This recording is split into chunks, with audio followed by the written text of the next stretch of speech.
Assalamualaikum warahmatullahi wabarakatuh. Perkenalkan, nama saya Mazidatul Farha dengan NIM 0301193240. Saya perwakilan dari kelompok 9. Di sini saya akan menjelaskan mengenai materi makalah kami, yaitu tentang strategi pembelajaran mind mapping. Nah, di sini saya sebagai pemateri pertama akan menjelaskan mengenai pengertian dari strategi pembelajaran dan pengertian dari strategi pembelajaran mind mapping. Nah, yang pertama adalah strategi pembelajaran. Perlu kita ketahui bahwasanya kata strategi berasal dari bahasa Yunani, yaitu kata strategia yang berarti bersifat umum atau generalship. Nah, kata strategia ini berasal dari dua kata, yaitu kata stratos yang berarti tentara dan kata agein yang berarti memimpin atau memerintahkan. Sehingga dapat kita artikan bahwa kata strategi merupakan suatu rencana pendayagunaan dan penggunaan seluruh potensi dan sarana yang ada untuk meningkatkan keefisiensian dan efektivitas dari pengajaran. Istilah strategi sendiri pada awalnya banyak digunakan pada dunia kemiliteran yang diartikan sebagai cara ataupun metode untuk mereka mengerahkan seluruh kekuatan mereka dalam memenangkan suatu peperangan. Namun pada masa sekarang ini, istilah strategi sudah banyak digunakan pada kegiatan-kegiatan ataupun proses pembelajaran yang ditujukan untuk kesuksesan ataupun ketercapaian dari tujuan pembelajaran yang sudah ditentukan. Kemudian yang kedua adalah istilah pembelajaran. Nah, istilah pembelajaran sendiri merupakan padanan dari bahasa Inggris, yaitu instruction yang berarti proses membuat orang belajar. Menurut Trianto, pada hakikatnya pembelajaran ini adalah suatu proses interaksi dua arah, yaitu antara pendidik atau guru dengan peserta didik, yaitu siswa atau murid, yang di dalamnya terdapat komunikasi terarah yang ditujukan untuk mencapai tujuan yang telah ditetapkan. Kemudian, pengertian strategi pembelajaran menurut Wina Sanjaya dalam bukunya adalah suatu proses ataupun kegiatan pembelajaran yang harus dilakukan oleh guru, pendidik, dan siswa agar tujuan pembelajaran dapat tercapai secara efisien dan efektif. Kemudian, strategi pembelajaran ini adalah suatu rencana ataupun kegiatan yang harus dilakukan oleh siswa, yang dilakukan oleh individu guru kepada individu lain, yaitu siswa, dalam rangka perubahan pada aspek mind mapping ini biasa juga disebut sebagai peta pikiran ataupun peta rute. Mind mapping atau peta pikiran ini adalah suatu teknik pembuatan catatan-catatan yang digunakan pada kondisi ataupun situasi tertentu. Misalnya dalam membuat perencanaan, menyelesaikan masalah, pengumpulan ide-ide, membuat struktur yang dapat digunakan untuk membuat catatan-catatan pada waktu kuliah, rapat, debat, ataupun wawancara. Kemudian, menurut Mel Silberman dalam bukunya, mind mapping atau peta pikiran ini adalah suatu teknik ataupun cara yang kreatif bagi peserta didik untuk membuat catatan dan merencanakan pembelajaran. Sehingga dengan peserta didik membuat mind mapping ini, maka mereka akan dengan mudah mengidentifikasi dan melihat apa-apa yang telah mereka pelajari dan apa yang sedang mereka rencanakan. Mind mapping ini sangat cocok dan sangat tepat apabila diterapkan dan digunakan oleh guru dalam proses pembelajaran. Kenapa? Karena dalam pembuatan mind mapping atau peta pikiran ini akan ada peningkatan dari segi daya hafal siswa atau peserta didik, kemudian pemahaman konsep mereka juga akan lebih kuat. Kemudian adanya peningkatan dari segi daya kreativitas siswa atau peserta didik karena dalam pembuatan mind mapping ini mereka akan dengan bebas berimajinasi. Kemudian strategi ini juga mengarahkan peserta didik untuk membuat ataupun menyusun konsep-konsep utama yang mereka pelajari. Nah, kemudian konsep utama itu akan dihubungkan dengan beberapa konsep yang terkait yang biasanya dihubungkan atau ditunjukkan dengan adanya tanda panah ataupun garis yang menunjukkan adanya hubungan antar konsep tersebut. Kemudian strategi pembelajaran mind mapping ini ataupun peta pikiran ini lebih mudah dan lebih bisa diandalkan daripada teknik pencatatan atau penulisan secara tradisional. Sekian dari saya dan akan dilanjutkan oleh teman sekelompok untuk menjelaskan materi berikutnya.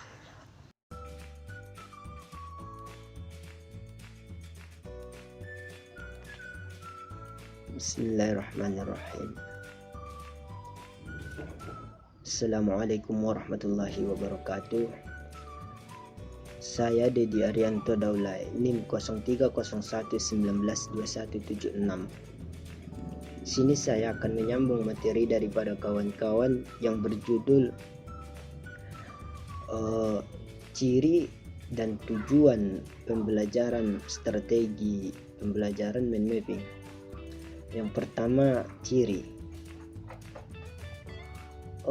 Kita ambil dari kutipan dari Buzan.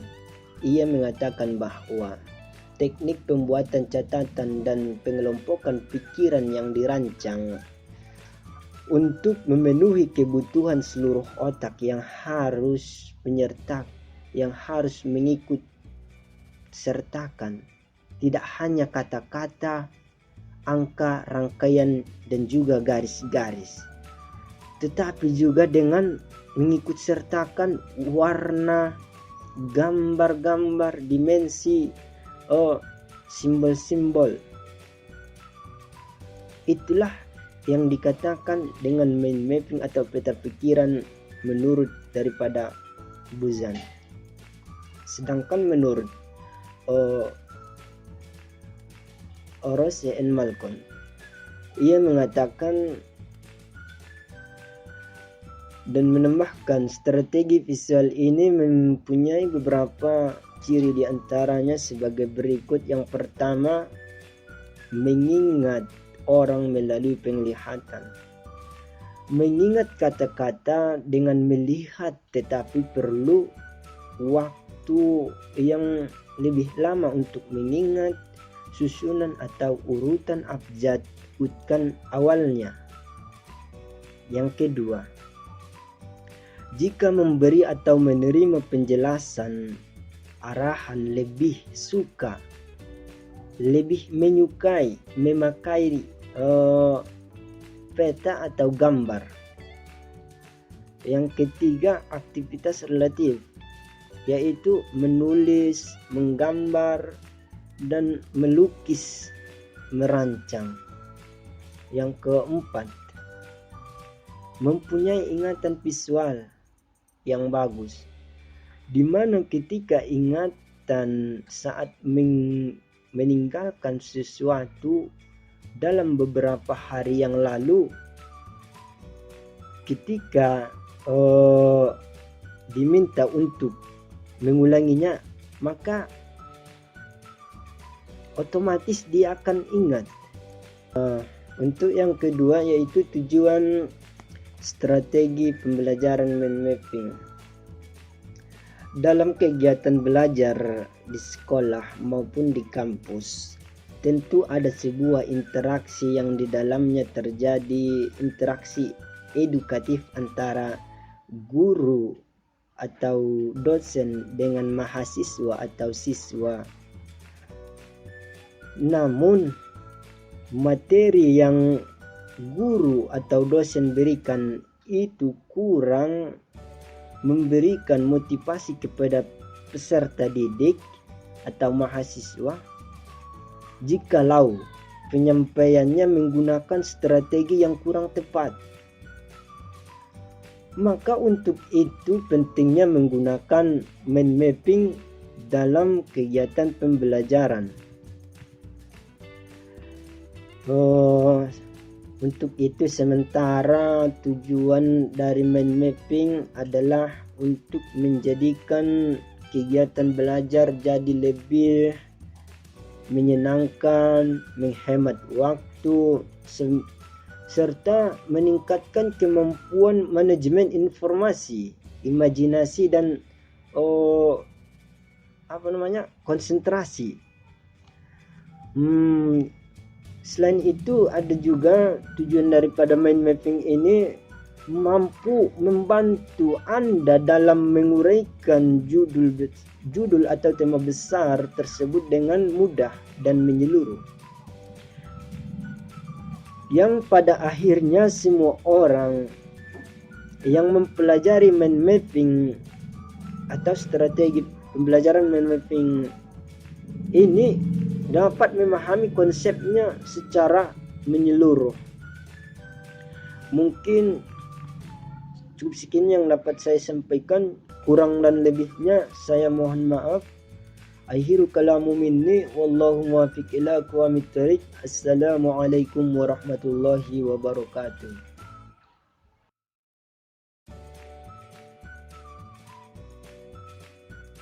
Assalamualaikum warahmatullahi wabarakatuh. Perkenalkan, nama saya Muhammad Alwi Alamsyah dengan NIM 0301193199199. Di sini saya akan menjelaskan tentang kelebihan dan kekurangan strategi pembelajaran mind mapping. Model pembelajaran mind mapping memiliki beberapa kelebihan dan kekurangan. Kelebihan dari model mind mapping yaitu siswa dapat mengemukakan pendapat secara bebas. Mind mapping merupakan teknik belajar dengan cara membuat catatan kreatif oleh siswa itu sendiri, sehingga ia dapat menuangkan ide-idenya secara bebas, atau dapat mencatat materi-materi yang diberikan guru dengan menggunakan bahasanya sendiri. Kelebihan lainnya yaitu catatan lebih fokus kepada inti materi. Dalam membuat peta pikiran, tidak semua materi yang diberikan guru akan dicatat oleh siswa, melainkan hanya inti-inti yang penting saja. Menurut beberapa ahli, ada beberapa kelebihan model pembelajaran mind mapping, yaitu yang pertama, meningkatkan kreativitas dan aktivitas individu maupun kelompok. Mind mapping meningkatkan siswa menuangkan seluruh ide gagasannya dalam bentuk visualisasi kreatif. Bila siswa menggunakan mind mapping dalam mencatat informasi pembelajaran diterima, tentu akan menjadikan mereka lebih kreatif. Penggunaan simbol, gambar, pemilihan kata kunci tertentu untuk dilukis atau ditulis pada mind mapping dapat merangsang pola pikir kreatif. Yang kedua, memudahkan otak memahami dan menyerap informasi secara cepat. Yang ketiga, memudahkan siswa mengingat. Catatan khas yang dibuat dengan mind mapping sifatnya spesifik dan bermakna khusus bagi setiap siswa. Mind mapping mencatat hal-hal yang penting dalam bentuk kata kunci pada selembar kertas dengan berbagai warna dan gambar, sehingga memudahkan siswa mengingat dan mempelajari hal tersebut. Yang keempat, memusatkan perhatian siswa. Selama proses pembuatan mind mapping, perhatian siswa akan terpusat kepada memahami dan memaknai informasi yang diterima, sehingga kegiatan pembelajaran lebih efektif. Yang kelima, menyenangkan bagi siswa. Mind mapping menggunakan komponen warna, gambar, simbol, dan berbagai hal lainnya. Hal ini tentu menyenangkan bagi siswa. Kegiatan yang menyenangkan selanjutnya akan menimbulkan suasana yang positif dalam kegiatan pembelajaran dalam kelas. Yang keenam, mengaktifkan seluruh bagian otak. Selama membuat mind mapping, kedua otak akan dimaksimalkan. Siswa tidak hanya menggunakan belahan otak kiri terkait pemikiran logis, tetapi mereka juga dapat menggunakan belahan otak kanan dengan mencetuskan perasaan dan emosi mereka dalam bentuk warna dan simbol-simbol selama membuat mind mapping ini. Selanjutnya yaitu kekurangan dari strategi pembelajaran mind mapping. Yang pertama, memerlukan banyak alat tulis, misalnya spidol warna-warni dan lain-lain. Mind mapping yang baik memerlukan banyak alat tulis, sehingga simbol-simbol, gambar-gambar, garis-garis, dan kata-kata yang dibaca dalam mind mapping menjadi menarik. Yang kedua, memerlukan latihan sehingga siswa terbiasa dan mahir. Biasanya siswa yang ragu-ragu untuk menulis dan menggambar, dorongan dari guru diperlukan sehingga mereka akan lebih berani, kreatif, dan aktif. Yang ketiga, memerlukan waktu kreatif lama dan teknik mencatat biasanya bila siswa masih dalam tahap pemula. Tetapi justru dapat menjadi teknik mencatat yang cepat jika mereka sudah terbiasa dan mahir membuat mind mapping. Yang terakhir yaitu model mind mapping ini, guru akan kewalahan memeriksa mind mapping siswa. Hal ini dikarenakan jumlah siswa dalam kelas yang cukup banyak, sehingga ada banyak mind mapping dalam satu materi. Kekurangan dari model mind mapping ini dapat diatasi apabila guru benar-benar memahami model mind mapping dan penerapannya dalam pembelajaran. Dan dalam pembuatannya, guru juga harus senantiasa membimbing siswa sehingga siswa tidak kesulitan dan merasa akan lebih menarik untuk membuat mind mapping. Sekian dari saya. Assalamualaikum warahmatullahi wabarakatuh.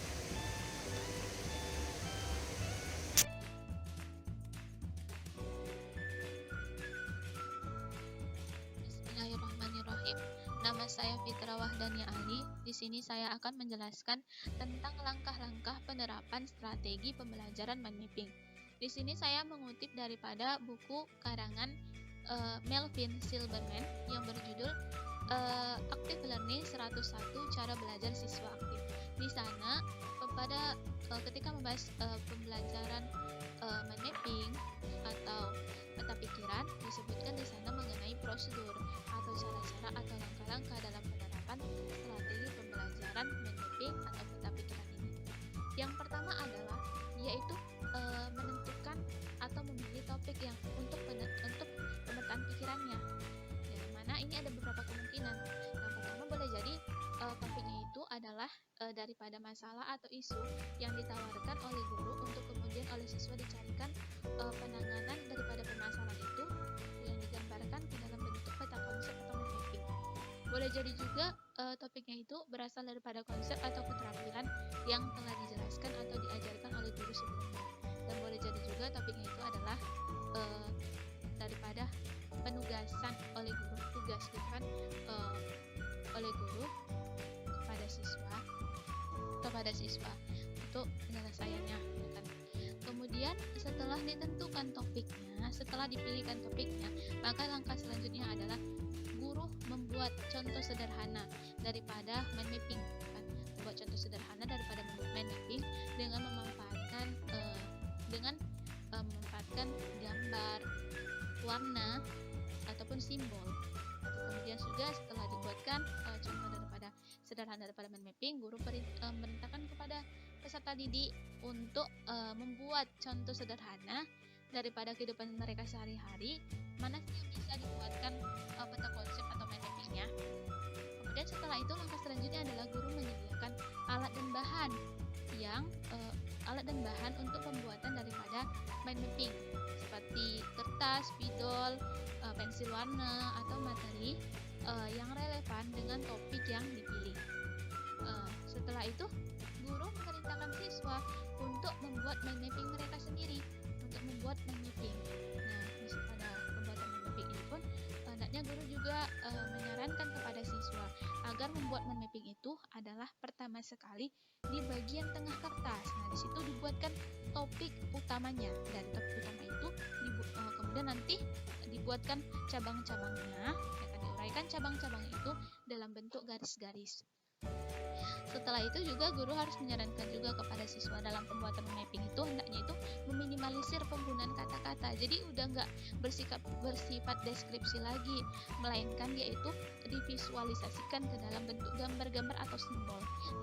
Jadi menyedikitkan penggunaan kata-kata dalam penjelasannya. Kemudian setelah siswa telah membuat mind mapping karya mereka sendiri gitu kan, karya mereka masing-masing. Kemudian setelah itu guru memerintahkan untuk siswa memerintahkan siswa untuk maju ke depan kelas menjelaskan mind mapping yang telah mereka buatkan. Nah, baru nanti mereka saling berdiskusi ataukah tanya jawab atau saling memberi saran atau menanggapi dan sebagainya.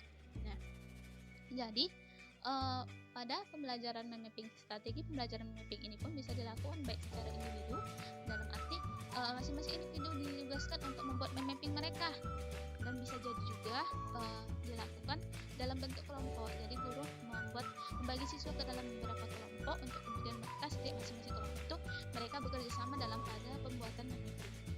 Mungkin itu saja yang bisa saya jelaskan, kurang lebihnya saya mohon maaf. Assalamualaikum warahmatullahi wabarakatuh.